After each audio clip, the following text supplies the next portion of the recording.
Hello, and thanks for checking out another video. Today we're going to be reviewing The Full Moon Coffee Shop by Mai Mochizuki. This is another cozy slice of life novel that I also got as a recommendation from the algorithm, having just finished Legends and Lattes. I got recommended this on Goodreads, added it to my Libby queue, and it came available recently. So I finished it this past weekend, and it is, as you kind of would expect, in that genre of cozy novels. I don't want to say cozy fantasy because Legends and Lattes was definitely cozy fantasy. This one also involves coffee, and why it called out to me when I saw it, involving cats and coffee. So I had to add to my queue. The premise sounded interesting, and it was exactly kind of what I expected, and going into it based on the description, this was a cozy slice of life magic realism. Definitely not a totally realistic story, as you may have seen from the description.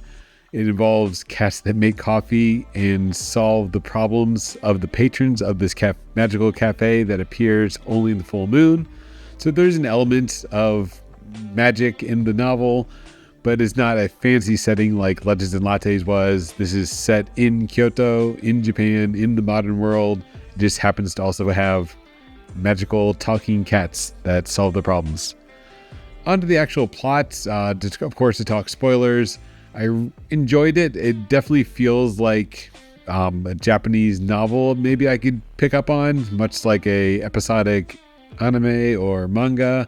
Just the way kind of the stories interconnect and flow. That was definitely one of the positives, how the characters, it's told through the perspective of multiple characters, but each character's story overlaps with the others in a certain way. And that's also what I really enjoyed about at least the kind of main character, is she is an older character. So even with that connection for a lot of maybe readers, it's nice to have not your, again, talking about anime or manga, a, high school protagonist, but this one is a 40-something woman who is just figuring out her life. And we learn through the novel, of course, that the cats are there to help her on that journey and resolve what happens or what she's working on and needs a little push in the right direction for. What kind of threw me for a loop a little bit was the astrology aspect of this novel. It's not just the cats serving coffee and that being the catalyst for the change in our characters, but it was rather reading their star charts and how the different alignments of the houses and the planets determine kind of the character of that character and the things that they need to work on based on their astrology charts and their star charts. So that was an interesting aspect. I'm a little bit familiar with astrology, but not so much outside of just Western astrology that I'm an Aquarius and here's my horoscope for the day. This was more in the astrological signs and how the stars were when you were born and what that determines what you have as a personality and things you may need to work on in your life that may kind of trip you up. With that said, the stories of the characters were very heartwarming. This is the low stakes magic realism cozy slice of life, so there's no big battles or huge dramas.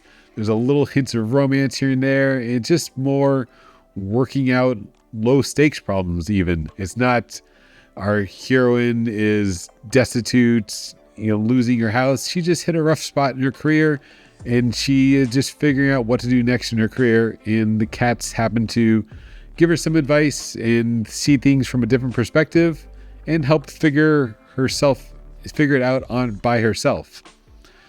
With that said, once we kind of learn of the world and the workings of this full moon cafe, we're introduced to the other interconnected characters. And I really like the setting, this being Kyoto, having been there multiple times myself. You can just really imagine that it's, the quaint, cozy streets of the ancient city, or that kind of atmosphere, even though there's aspects of the new and the old, but just you kind of get that vibe if you've ever been there. And then the characters also having that creative aspect to their work. The main character is a scriptwriter, used to work on TV shows. Now she's working on mobile games. So it definitely takes place in the modern world. She's a scriptwriter for mobile games, and you can just really relate to the character. At least I could, and that's what I really liked about the story. I can relate to just having that creative struggle of what to do next. What should I do? How should I work on this? How do I get my mojo back? Was kind of the first character's struggle. And then we're introduced to the other characters who all have their own hiccups that someone else may better relate to. And with that said, there are something for everyone with the characters. There's multiple characters and multiple perspectives. So while the first character was having the more creative hiccup, the later characters were having hiccups about life and love. So it does have a little bit something for everyone, and it's not that long. It's a really kind of short story, and again, with the interwoven stories, this read almost like a light novel or another Japanese style story. So that resonated with me, but currently being a huge reader of manga myself. So I can see kind of the similarities to the story structure. It may not work for everyone, but it definitely worked for me. It was that nice, cozy slice of life, magic realisms, a genre I don't normally read myself, but with a title like Full Moon Coffee Shop Cafe, I couldn't pass it up and had to add it to my queue. And luckily, my local library had the audiobook to check out with Libby.